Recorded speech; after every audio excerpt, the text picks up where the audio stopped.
টুঙ্গি পাড়ার দিকে যারা চোখ তুলে তাকাতে চাচ্ছেন, আপনাদেরকে সুস্থ ভাষায় একটা কথা বলে বিদিবার বাচ্চাই, আপনারা কাফনের কাপড় কিনে তৈরি করে থুয়ে যাবেন বাসায়। কারণ এটা কিন্তু ঢাকা শহরে ঘটিয়েছেন। ওই টুঙ্গি পাড়ার দিকে চোখ তুলে তাকালে আগে সর্বপ্রথম বাসায় কাফনে কাপড় কিনে থুয়ে যাবেন।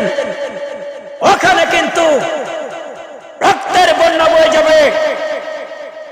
ওই জায়গায় যারা যাওয়ার চেষ্টা করবেন, আপনাদেরকে সুস্পষ্ট ভাষায় বলতে চাই, আপনারা বাড়িতে প্রত্যেকটা লোক কাফনের কাপড় রেডি করে আপনারা টুঙ্গি পাড়ার দিকে রওনা দিবেন।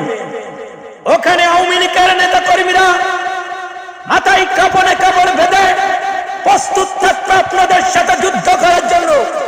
এই যুদ্ধে মুক্তিযুদ্ধের পক্ষে যুদ্ধ চলবে। দেশ বিরোধী যারা 1971 সালে মা বোনদেরকে পাকিস্তানের হাতে তুলে দিয়েছিল, তারা আজকে একের পর এক তাণ্ডব চালাবে। আমরা মুখ বুঝে সহ্য করে যাচ্ছি। বিএনপির ভাইদেরকে বলতে চাই, আওয়ামী লীগের পিছনে কিন্তু ওরা লাগে নাই, ওরা কিন্তু আপনাদের পিছনেও লাগবে। ওরা কিন্তু আপনাদের পিছনেও লাগবে। আপনারা প্রস্তুত হন। এই দেশ পাকিস্তান বানাতে চায় তারা। আজকের দেখেছি 32 নম্বর বাড়ি বিএনপির কেউ যায় নাই। ওখানে দাঁড়িয়ালা টুপিয়ালারা যে লুটপাট ভাঙচুর পুড়িয়েছে, আর দোষ দেবে বিএনপিদের যে বিএনপিরা লুটপাট করে। ওরা এই সকল লোকাকণ্ঠ করছে আর বিএনপিদের দোষ দিচ্ছে।